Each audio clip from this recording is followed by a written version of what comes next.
Good afternoon, I'm Abe.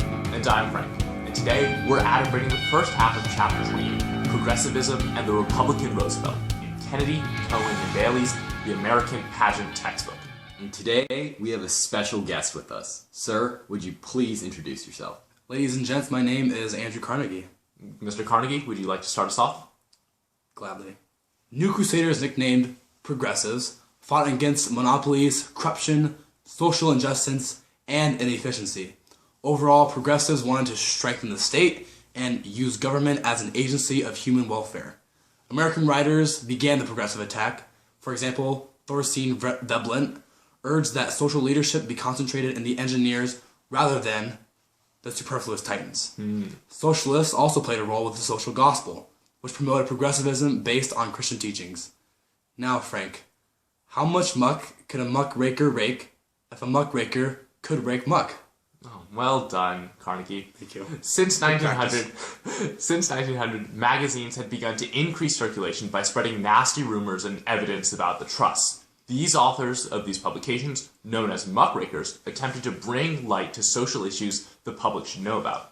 These magazines and pamphlets helped unmask the corruption in American society, showcased in works by Lincoln Steffens, Ida Tarbell, and David Phillips. In general, muckrakers fought against slums, child labor, industrial accidents, and female subjugation.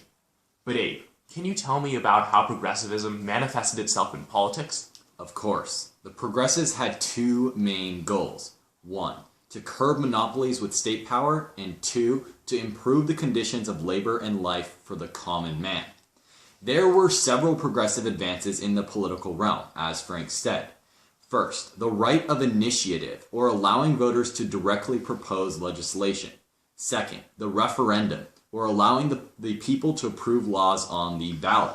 Third, the right of recall, or allowing voters to remove corrupt officials from office. Fourth, the Australian Secret Ballot, which rendered bribery much less feasible.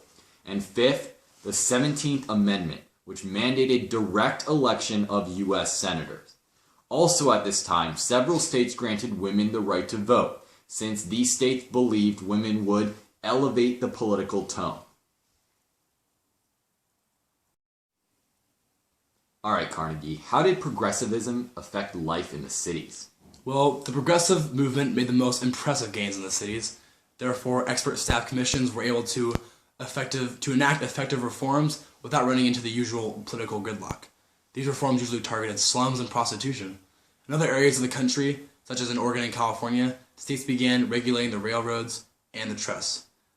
Now, Frank, did women play a big role in the progressive movement? Absolutely. Women were key leaders of the progressive movement, as literary clubs headed by them were quickly converted into movements for social reforms. These groups mainly focused on maternal issues, such as keeping children out of factories and fighting back against the spread of tuberculosis.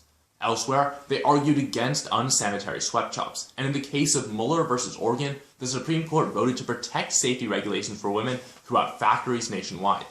However, in Lochner versus New York, the court invalidated laws protecting the 10-hour workday, and the regulations already established meant nothing if not enforced. And in 1911, 146 women died during a fire in the Triangle Shirtwaist Factory because of violations of New York civic regulations.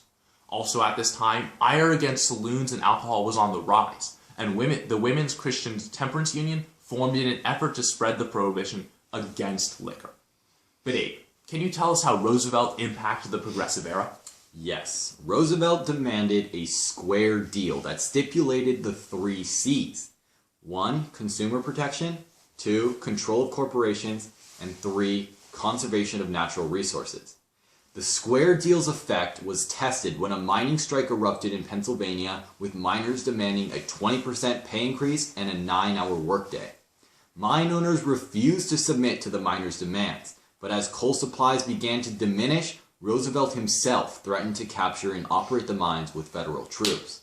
In the end, the Department of Commerce and Labor was created along with the Bureau of Corporations, which could examine businesses involved in interstate commerce. Alright, Carnegie, how did Roosevelt attempt to control the railroads?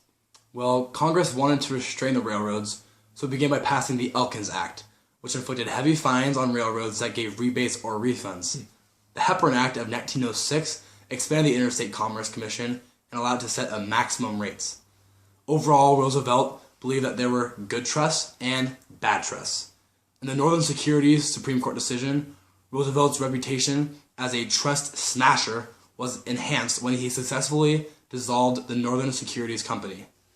But Roosevelt still believed combination and integration were important, and overall, by attacking monopolies and trusts, Roosevelt simply wanted to prove that the government ruled the country.